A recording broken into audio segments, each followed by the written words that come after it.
Olá, meu nome é Maria Gabriela e junto com Cecília Santiago, Fernanda Araújo e Natasha Leite, vamos abordar na apresentação desse seminário alguns assuntos como georreferenciamento, por que realizá-los, custos, como funciona, comparação com o sistema da geodésia, coordenadas, sistemas UTM, topográficos, astronômicos e diversos outros.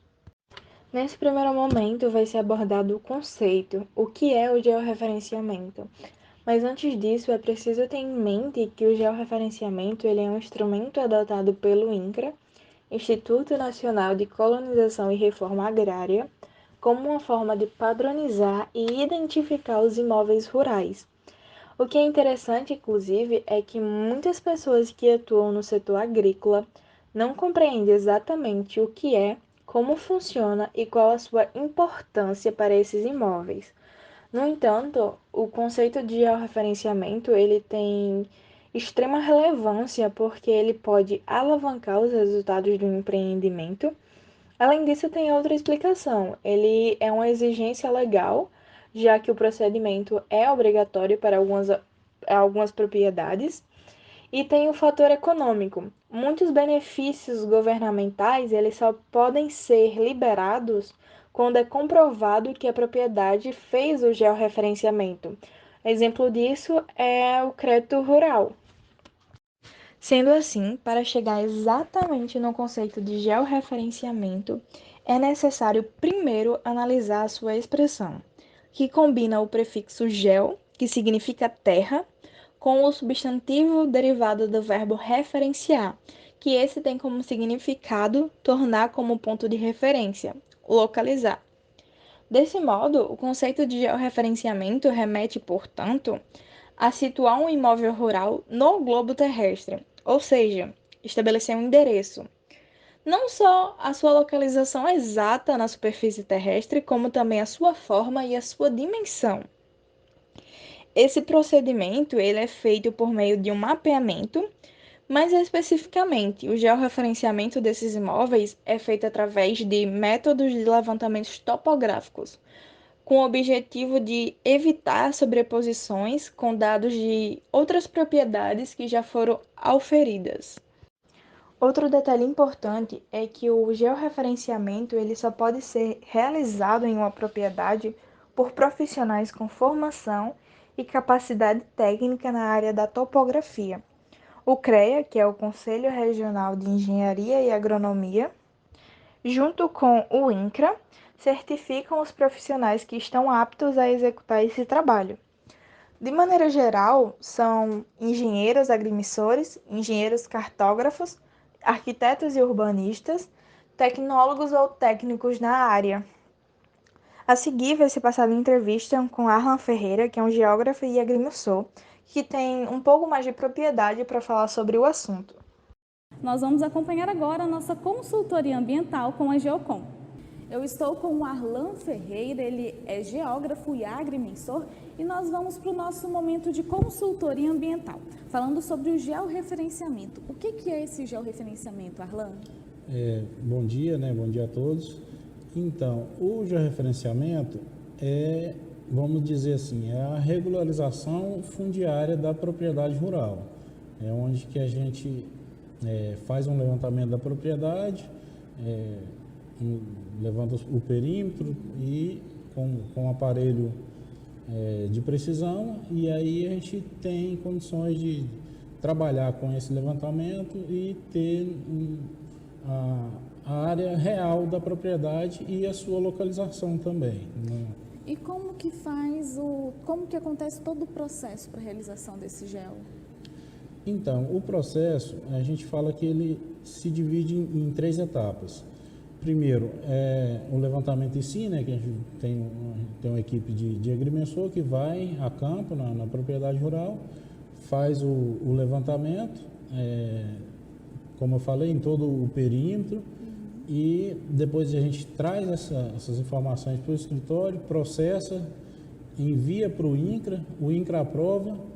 Aí a gente passa para a segunda etapa, que seria a coleta de anuência, de assinatura dos vizinhos, porque todos os vizinhos em volta, que a gente chama de confrontante, precisa assinar concordando com os limites, que os limites estão nos locais corretos. E aí a terceira etapa é enviar isso para o cartório, né, para registrar na matrícula do imóvel. Então, a terceira etapa e final finaliza quando está registrado no registro de imóveis, onde que a propriedade está localizada. Arlan, a gente estava conversando, também tem uma lei que meio que obriga todas as propriedades a terem esse georreferenciamento. Como que é essa lei?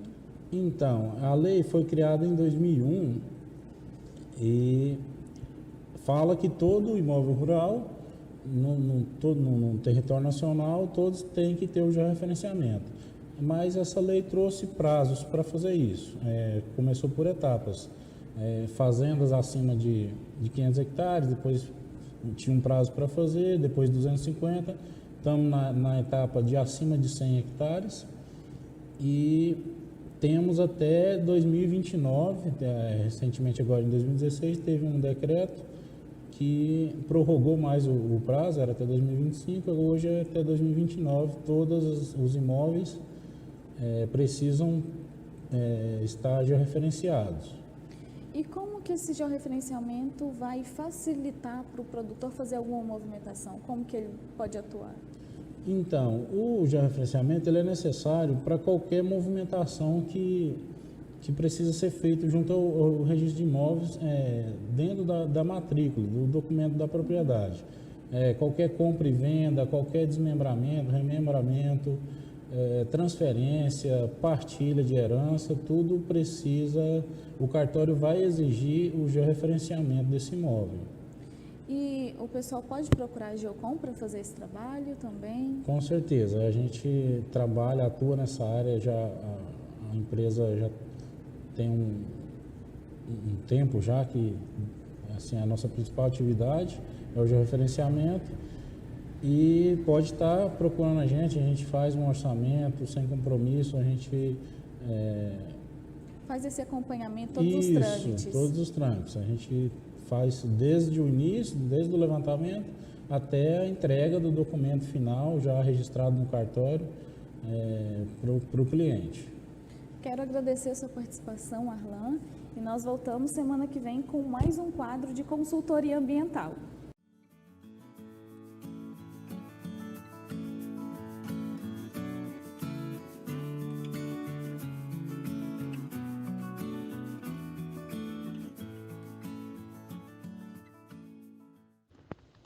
Nesse slide vai ser abordado os motivos para realizar o georreferenciamento, ou seja, a importância da execução desse serviço. O primeiro ponto é que caso a propriedade ela não seja georreferenciada, o proprietário ele fica impedido de atualizar qualquer relação com o cartório. Por exemplo, ele não conseguiria vender seu imóvel por ter um impedimento legal. O segundo ponto é que o imóvel que está de acordo com a exigência do processo de georreferenciamento, ele tem uma maior valorização no mercado. Ou seja, o seu proprietário, no ato de compra e venda, por exemplo, teria uma margem de lucro maior, pois a parte compradora teria maior interesse naquele imóvel. E o terceiro ponto é que o georreferenciamento ele permite dados mais concretos sobre aquele imóvel, ou seja, a sua localização exata, a sua forma, a sua área. E esses dados eles geram segurança para o setor de financiamento e essa segurança, o cumprimento dessa exigência, faz com que a concessão de um financiamento se dê de forma mais fácil. Não só do financiamento, como vários auxílios governamentais, é necessário que se tenha o georreferenciamento da propriedade para você ter o acesso. Aqui vai ser abordado um pouco sobre os custos do georreferenciamento. Não é possível chegar numa resposta exata, pois os custos vai variar muito de um imóvel para outro, porque depende de diversos fatores, como as características do imóvel, gastos com transportes, equipamentos e a logística ao longo da execução do serviço. Um orçamento ele precisa de um conhecimento antecipado do local e das condições do terreno, sua distância e localização. Um exemplo disso aqui em Minas Gerais, que quando a gente estava fazendo a pesquisa a gente achou, os preços eles podem variar de 35 a 180 por hectare. Não dá para chegar a uma média certinha, porque vai depender muito. Bom, e finalmente sobre como funciona o georreferenciamento em si. Para obter esse mapeamento, é preciso descrever os limites, características e confrontações do terreno. Isso se faz através do memorial descritivo, que deve conter coordenada dos vértices definidores dos limites. E essas coordenadas elas devem ser georreferenciadas ao Sistema Geodésico Brasileiro. O georreferenciamento ele é realizado por meio do levantamento de dados físicos e geográficos de cada local, como análise de recursos naturais e geográficos, transporte, comunicação, ferramentas computacionais e a própria topografia. Para realizar todo esse procedimento, utiliza-se de uma técnica chamada fotogrametria, que permite efetuar uma medição rigorosa a partir de fotografias. Existem outros métodos que são empregados para a realização desse serviço, como o VANT e o GPS. Sobre o VANT, que é veículo aéreo não tripulado, ele possibilita a análise de imagens aéreas. Ele é popularmente conhecido como drone. Esse equipamento ele é operado por controle remoto ou de forma autônoma por meio de software. O controlador ele pode traçar previamente um trajeto e soltar o drone, que seguirá à risca a pré-determinação. Com a agricultura de precisão e novas técnicas para o campo, o uso de drone ele é cada vez mais comum, por isso possibilita usar essa tecnologia para o georreferenciamento daquele imóvel. A outra técnica que é o GPS, que é o Sistema de Posicionamento Global, que é bem comum, é um dos mais utilizados, na verdade, para o georreferenciamento de imóveis. O GPS é um sistema de radionavegação por satélite que fornece àqueles usuários que possuírem um equipamento adequado, ele fornece coordenadas precisas de posicionamento tridimensional e informações sobre a navegação e tempo. Esse sistema de medição é feito via satélite e permite que o usuário visualize todas as informações topográficas da região. Essa ferramenta permite uma determinação precisa da localização do imóvel, acabando com possíveis incoerências entre a área declarada e a situação real do imóvel. Aqui abordando um pouco sobre georreferenciamento e geodésia. Antes disso, é importante ressaltar que a topografia ela está inserida na geodésia e ambas utilizam métodos semelhantes. Porém, a geodésia ela se preocupa com a forma e a dimensão da Terra, enquanto a topografia ela se limita à descrição de uma área estritamente superficial. O levantamento geodésico ele se utiliza de medições angulares, lineares e de posicionamento para determinar a localização de qualquer objeto na superfície da Terra ou abaixo da mesma.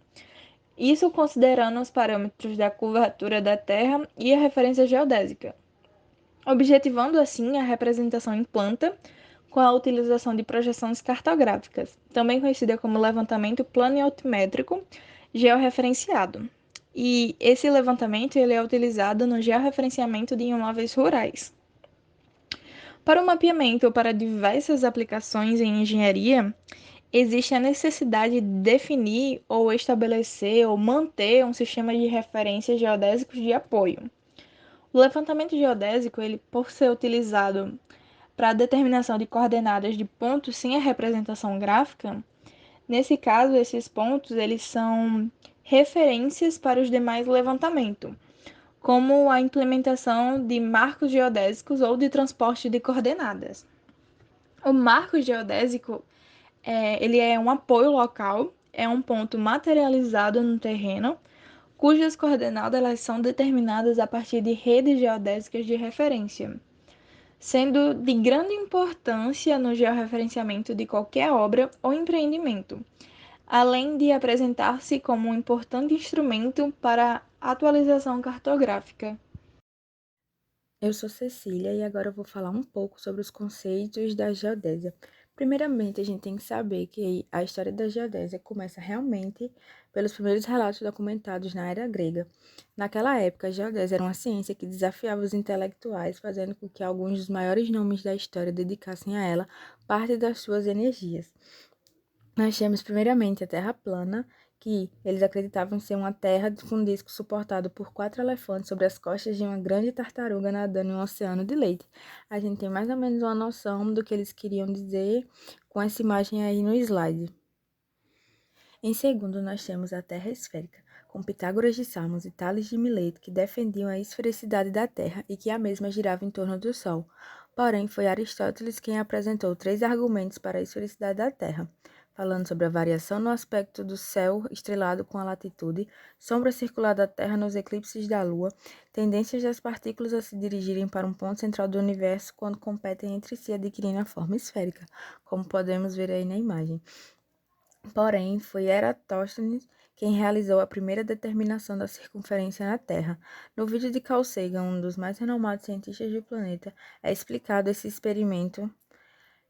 Isaac Newton e Carl Sagan também contribuíram de forma substancial para o assunto. O método utilizado por Eratóstenes consistiu em medir o arco de meridiano S por observações geométricas e medir um ângulo qualquer, que vamos chamar de delta, nas extremidades deste arco através de observações astronômicas. O cálculo do raio R terrestre a partir desses dados é obtido através de relações fundamentais da geometria. Podemos dizer em fórmula que 2πr sobre S é igual a 2π sobre delta, e simplificando, R de raio igual a S sobre delta, onde, explicando de forma mais detalhada, o delta seria o ângulo correspondente ao arco do meridiano em radianos, o S, o comprimento do arco de meridiano, e o R como raio da Terra.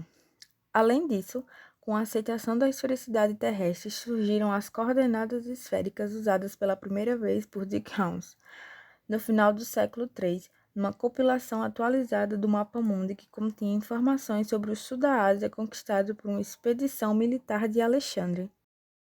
Em terceiro, nós temos a Terra elipsoide, determinação dada por Newton, isto é, um modelo matemático teórico que mostra uma representação simplista e suave da superfície da Terra e que serve como base para cálculos matemáticos. Neste caso, o raio da Terra não é constante. Isso significa que, em vez de ser igual à circunferência, como uma esfera em todas as áreas, os polos são levemente achatados, resultando em uma protuberância na linha do Equador e, portanto, em um maior raio nesta região. A protuberância equatorial da Terra é causada pela rotação da gravidade do planeta. E a figura geométrica é dada por... Vocês estão vendo aí, mas é sempre bom falar. O semi-eixo maior, vamos chamar de A, o semi-eixo menor, B, e o achatamento seria delta, que é igual a A menos B sobre A, e a excentricidade, vamos chamar de E, é igual a B sobre A. O achatamento polar estava em contradição com os trabalhos de Cassini, na medição de um arco de meridiano que indicava um alongamento polar. A contradição entre a teoria de Newton e as conclusões de Cassini originou a histórica polêmica entre as escolas que se formaram na Europa, os adeptos da terra alongada e terra achatada. Visando resolver o problema, a Academia de Ciências de Paris tomou a iniciativa de medir arcos de meridiano em latitudes bem diferentes e organizou 2 expedições científicas em 1735. Uma delas comandada por Bouguer, Condamine e Godin. Efetuou no Peru, que naquela época compreendia também o Equador, a medida de um arco de 3 graus e 7 minutos, cortado pela linha equatorial. Os cálculos forneceram para o arco do meridiano de 1 grau junto ao Equador terrestre o comprimento de 110.614 metros. A segunda expedição, integrada pelos cientistas Claurante, Malpighius e Celso de Camus, dirigiu-se à Lapônia e obteve para o comprimento de um arco de meridiano de 1 grau, cortado pelo Círculo Polar Ártico, de 111.949 metros. O aumento verificado no comprimento do arco do meridiano com a latitude mostrou que Newton tinha razão e a Terra se assemelharia a uma elipsoide revolução, cujo eixo menor coincide com o de rotação. E por último, nós temos a Terra geóide.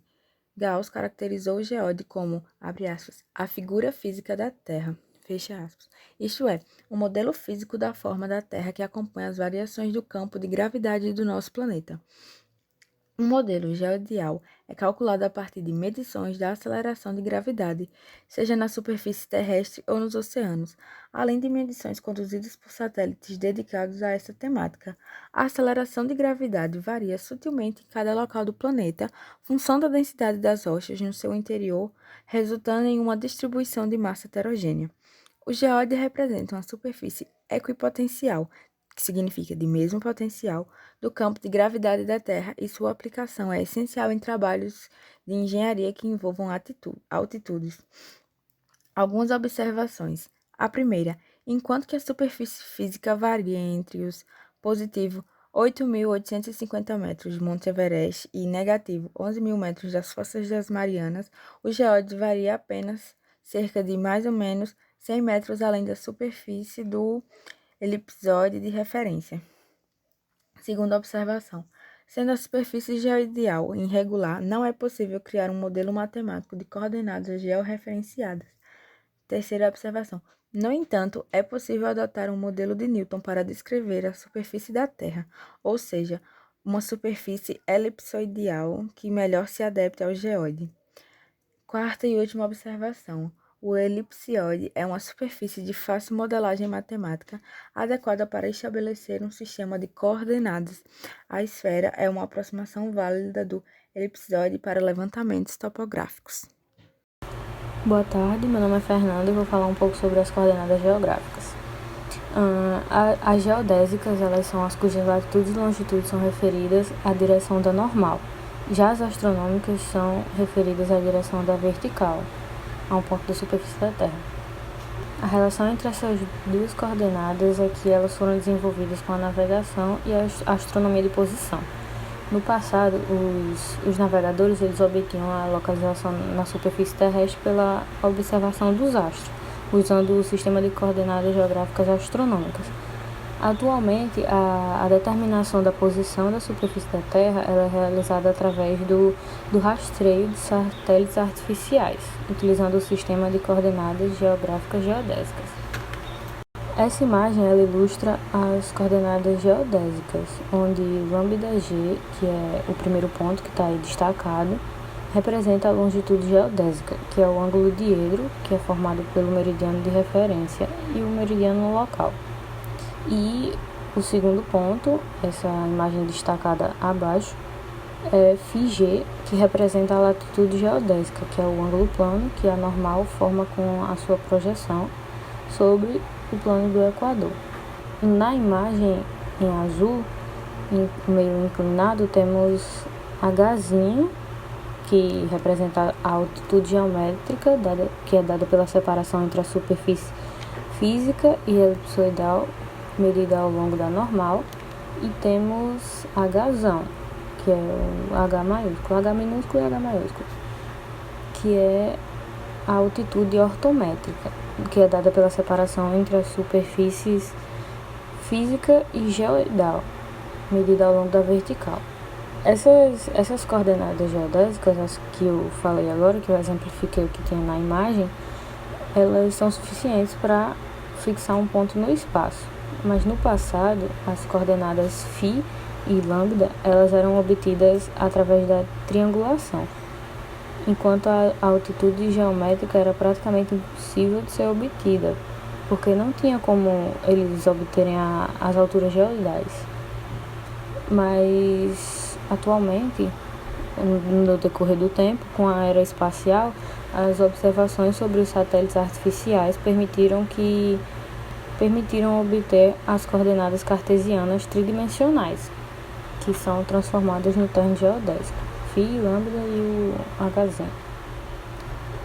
Em outras palavras, podemos dizer que um ponto na superfície definido por suas coordenadas geodésicas considera-se um elipsoide de revolução e define-se como coordenadas geodésicas de um ponto P qualquer na superfície do elipsoide como latitude geodésica, que é o ângulo formado entre a normal, que é a linha perpendicular ao elipsoide, no ponto considerado, e o plano equatorial do elipsoide.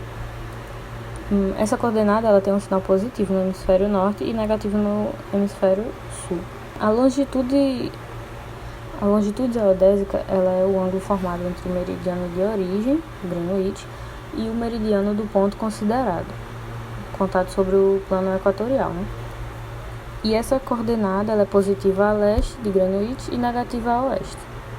Já a altitude geométrica ela corresponde à distância entre o ponto considerado a superfície do elipsoide medida sob sua normal. E essa coordenada ela é nula sobre o elipsoide.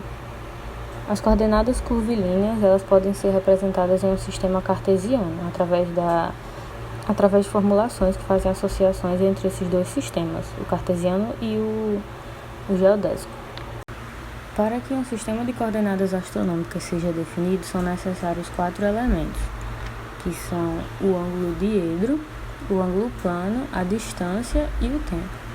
E nesses elementos baseiam-se os seguintes sistemas de coordenadas astronômicas: o horizontal, o equatorial e o equatorial uranográfico.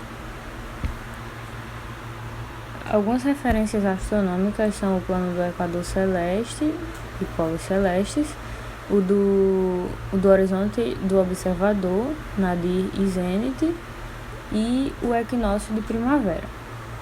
O sistema horizontal ele tem como referência o plano horizontal, o zênite ou meridiano do observador. Explicando a imagem, essa primeira imagem, que tem os destaques em vermelho, o Azinho ele significa a altura angular do astro, que é de 0 a 90 graus. O Z significa a distância zenital. O Azão, o A maiúsculo, significa azimuth, partir do norte, sentido oeste, que é de 0 a 360 graus. O Z grande significa, o Z maiúsculo significa zênite, o N maiúsculo significa nadir, e PHO ele é o plano do horizonte do observador, é uma abreviação, e PMO, plano do meridiano do observador. Essa é a posição do astro. Já o sistema equatorial horário, que é o segundo desenho, que está com os destaques em azul, ele tem o sigma, que significa declinação, que é de 0 a 90 graus, o H maiúsculo, que é o ângulo anti-horário diedro, entre o PMO, que como eu disse que é o plano do meridiano do observador, e o meridiano que contém o astro, de 0 a 24 horas. PNC significa Polo Norte Celeste e PSC significa Polo Sul Celeste. Já o sistema equatorial uranográfico, ele tem como referências o Equador, Polos Celestes e o ponto vernal Y. Esse é a imagem que tem os destaques em rosa. E tem o Azinho, o alfa, né? Que significa ascensão reta, sentido anti-horário, de 0 a 360 graus, ou de 0 a 24 horas. Tem o sigma, que significa declinação, que é de menos 90 a 90 graus. De menos 90 a mais 90 graus, né? O Y significa o ponto vernal e, como já dito antes, tem o PNC e o PSC, que é Polo Norte Celeste e o Polo Sul Celeste. Meu nome é Natasha e vou dar continuidade ao assunto. Falando um pouco sobre os sistemas de coordenadas UTM e topográficas. O sistema de projeção UTM é um sistema de coordenadas que se baseia no plano cartesiano, em que temos o eixo x e o eixo y, e usa o metro como unidade para medir distâncias e determinar a posição de algum objeto. A função do plano cartesiano é justamente determinar a localização desse objeto, que parte de um ponto de referência. Para que isso aconteça, pegamos duas retas perpendiculares, que é uma horizontal, que é representado pelo eixo x, e uma vertical, que é o eixo y, e assim forma um ângulo de 90 graus. Ele se diferencia das coordenadas geodésicas porque não acompanha a curvatura da Terra. Por causa disso, os pares de coordenadas eles também podem ser chamados de coordenadas planas. Os usos do sistema UTM, eles indicam Em que parte do globo as coordenadas obtidas elas se aplicam? Porque o mesmo par de coordenadas ele pode se repetir nos 60 fusos diferentes. De uma forma mais simples, podemos dizer que o mundo é dividido em 60 fusos. Cada um desses fusos se estende por 6 graus de longitude e são numerados de 1 a 60. Começa a partir do fuso 180 graus e vai até os 174 graus oeste, e assim ele vai até o oeste. Cada um desses fusos é gerado a partir da rotação de um cilindro, de forma que o meridiano de tangência ele divide esses fusos em duas partes iguais de 3 graus de amplitude. O quadriculado UTM está associado ao sistema de coordenadas plano-retangulares, que é um eixo que coincide com a projeção do meridiano central do fuso. A gente tem o eixo N, que ele está apontando para o norte, e tem um eixo como o do Equador. Desse jeito, cada ponto do elipsoide de referência, que é descrito pela latitude e longitude, está associado ao terno de valores do meridiano central, que é a coordenada leste e a coordenada norte. No sistema UTM, é adotado um elipsoide de referência que procura ser unificado com um elipsoide internacional. E os parâmetros eles vão sendo determinados com a maior precisão por causa disso.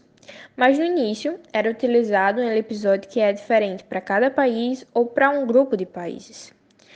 Mesmo sendo um dos melhores sistemas de projeção para cartografia, seja de média ou grandes escalas, a projeção UTM ele apresenta algumas limitações para a representação do globo terrestre, porque ele mantém precisão dos ângulos, mas possui imprecisões nas medições de áreas e de distâncias.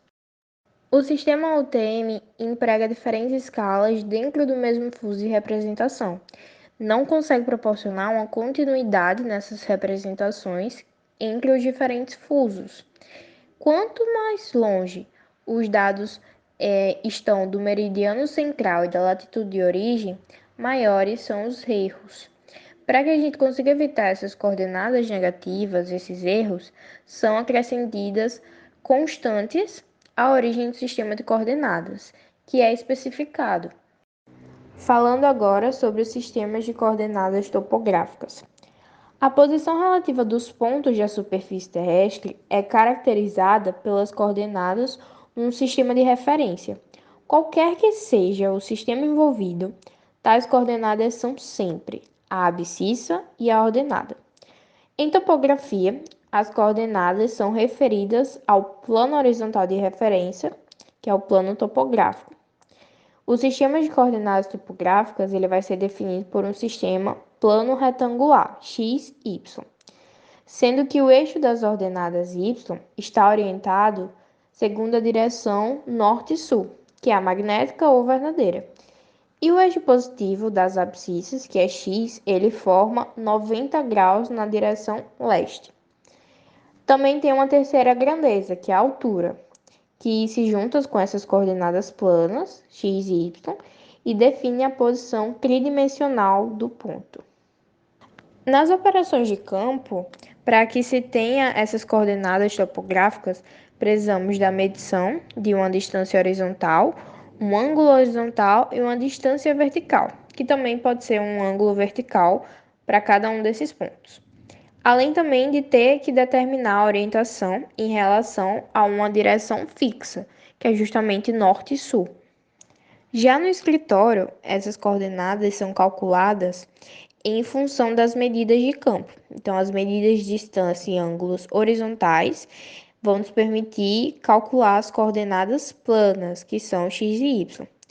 Já as medidas de distância verticais ou os ângulos verticais, eles vão conduzir as cotas ou as altitudes, que é justamente a terceira grandeza, que é a altura.